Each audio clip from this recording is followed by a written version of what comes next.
పిల్లలకి హెల్తీ అయిన drum stick soup ఎలా చేయాలో చూద్దాం. Hi friends, welcome back to my channel చిట్టి చిన్ని కథలు. ఫస్ట్లీ మనం ఒక డ్రమ్ స్టిక్ని తీసుకొని ఆ డ్రమ్ స్టిక్ని పీసెస్గా కట్ చేసుకోవాలి. కట్ చేసిన తర్వాత పీల్ ఆఫ్ చేసుకోవాలి.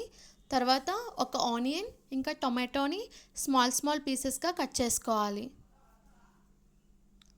ఆనియన్ టొమాటో కట్ చేసిన తర్వాత క్యారెట్ని కూడా మనం వాష్ చేసుకొని స్కిన్ని పీల్ చేసుకొని ఒక హాఫ్ క్యారెట్ని పీసెస్గా కట్ చేసుకోవాలి. అలానే మనం 2 వెల్లుల్లి కూడా తీసుకోవాలి. తర్వాత మన దగ్గర పెసరపప్పు అయినా లేదా కందిపప్పు అయినా ఏ పప్పు ఉంటే ఆ పప్పుని ఒక అరగంట సేపు ముందుగా నానబెట్టుకోవాలి. తర్వాత స్టవ్ ఆన్ చేసుకొని అందులో కొంచెం గీ వేసుకొని తర్వాత మనం కట్ చేసుకున్న వెజిటేబుల్స్ని ఇంకా అలానే అరగంట సేపు నానబెట్టుకున్న కందిపప్పు అయినా పెసరపప్పును కూడా అందులో వేసుకోవాలి. తర్వాత కొంచెం ఉప్పు, అది కూడా 1 ఇయర్ పిల్లలు అయితేనే ఉప్పు వేయండి, ఇంకా 1 ఇయర్ బిలో పిల్లలకి ఉప్పు వేయొద్దు. తర్వాత కొంచెం పసుపు, అలానే పిల్లలకి అరగడానికి జీరా పౌడర్ కూడా ఒక 1/2 టీ స్పూన్ వేయండి. అందులో కొంచెం వాటర్ వేసుకొని మనకి 3 విజిల్స్ రావాలి. 3 విజిల్స్ వచ్చిన తర్వాత స్టవ్ ఆఫ్ చేసుకొని మన దగ్గర ఈ పావు బాజీ స్మాషర్ ఉంటుంది కదండి, మీ దగ్గర ఏది ఉంటే అది దాంతో ఫుల్గా స్మాష్ చేసేయాలి. అది మెత్తగా అయినంత వరకు ఫుల్గా స్మాష్ చేసేసి తర్వాత మనం దాన్ని వడకట్టుకోవాలి.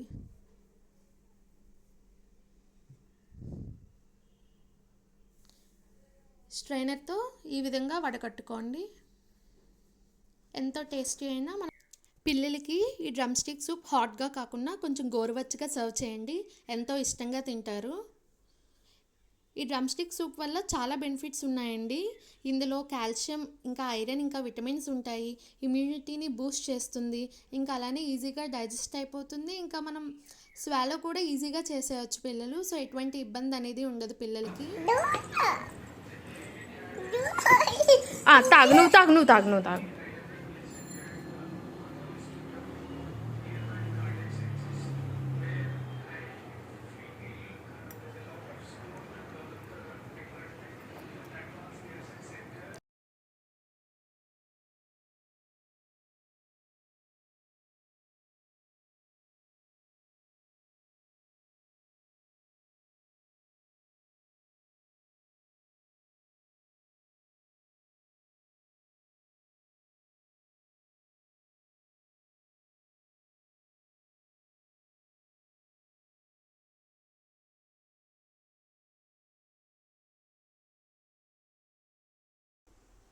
ఈ వీడియో మీకు నచ్చితే please like, share, comment and subscribe my channel.